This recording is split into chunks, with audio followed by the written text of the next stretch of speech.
Hello friends, आज हम देखेंगे ग्रामीण विकास का दूसरा पार्ट, ग्रामीण समाज और विकास का। हम आगे देखें उसके पार्ट 2 है ये, ग्रामीण समाज एवं विकास का। हम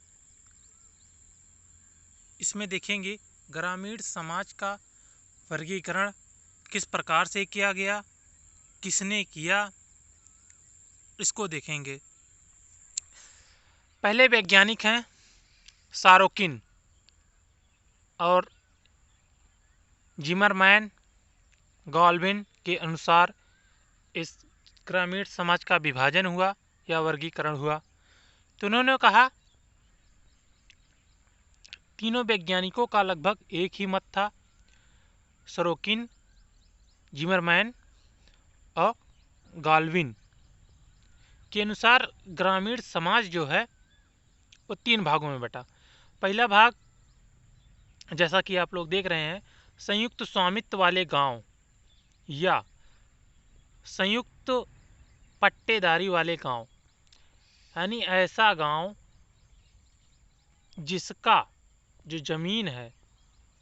जमीन है गांव की, उस पर सबका संयुक्त पट्टा होगा, यानी उस पर सबका समान हक होगा।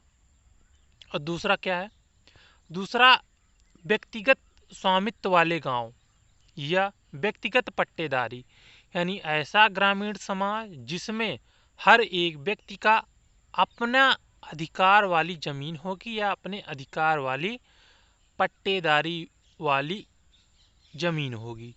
उसे क्या कहेंगे? उस गांव को व्यक्तिगत स्वामित्व वाले गांव या व्यक्तिगत पट्टेदारी वाले गांव। जैसे नॉर्मली यही होता है हम लोगों के गांव में, व्यक्तिगत पट्टेदारी वाली गांव।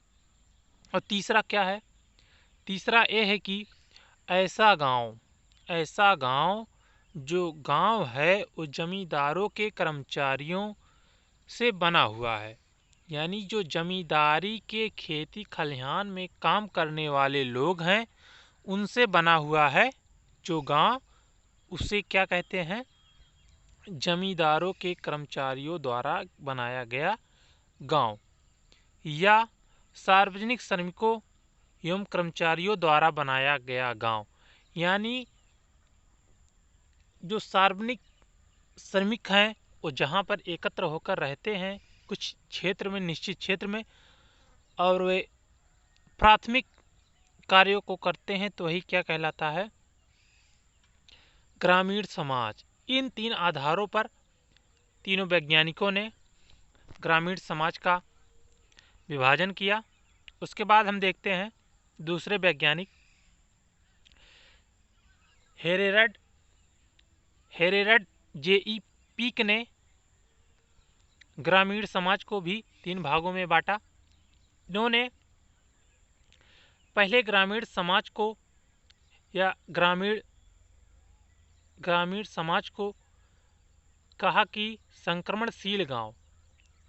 पहला वो गांव जो संक्रमणशील होगा, यानी जो अस्थायी ग्रामीण समाज है, एक प्रकार का ग्रामीण समाज है।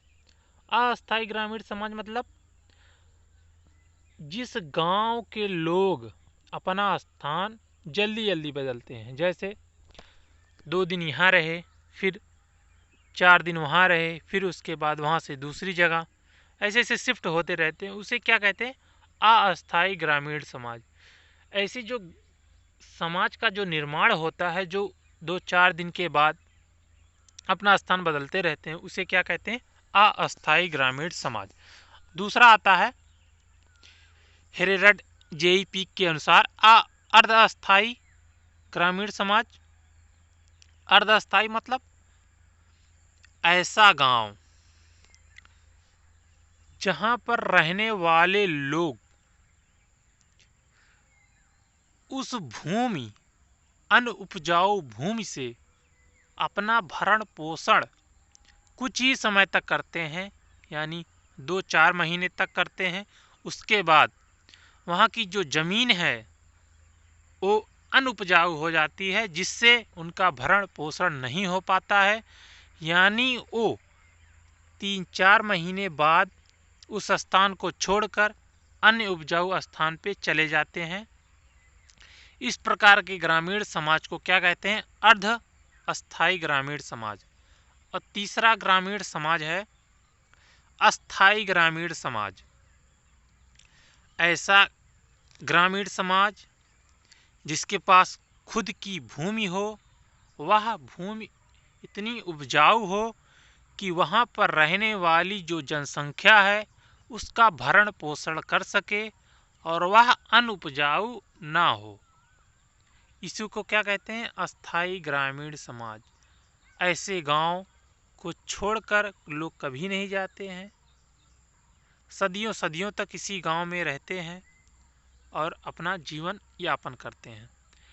ए हेरेड JEP के अनुसार ये 3 प्रकार के गांव हुए: संक्रमणशील गांव या फिर अस्थायी ग्रामीण समाज, उसके बाद दूसरा अर्ध अस्थायी, तीसरा अस्थायी ग्रामीण समाज।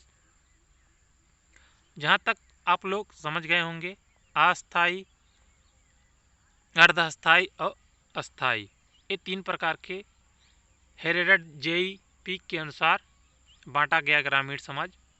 इसके आगे हम लोग देखेंगे अगले जो वैज्ञानिक थे, मैंटजन के अनुसार ग्रामीण समाज को केवल 2 भागों में बांटा गया। ऐसा ग्रामीण समाज जिसमें जनसंख्या घनत्व अधिक होती है। अधिक होने का मतलब घर पास पास होंगे और उस गांव में जो लोग हैं वो ज़्यादा होंगे, घर पास पास होंगे।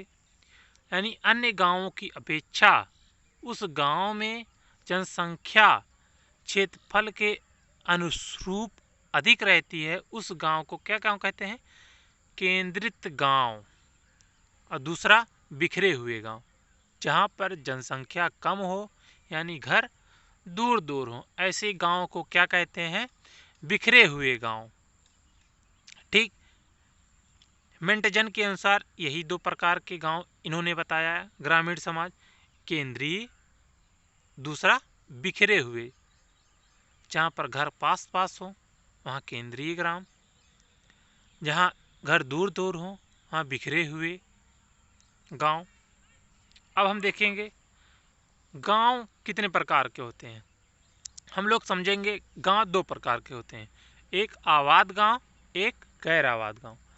आबाद गांव का मतलब होता है जहां पर आबादी रहती हो, जनता रहते हैं, उसे क्या कहते हैं? आबाद गांव। और दूसरा है गैर आबाद गांव यानी निर्जन गांव, जहां पर लोग ना रहते हों, अर्थात किसी बाढ़ या आंधी या किसी अन्य कारणों से, जैसे महामारी आ गई, वहाँ की जनसंख्या उस भूमि को छोड़कर कहीं चली गई हो, तो ऐसी गांव को क्या कहते हैं? निर्जन या गांव या गैर आबाद गांव। ठीक, आप लोग समझ गए होंगे निर्जन गांव किसे कहते हैं।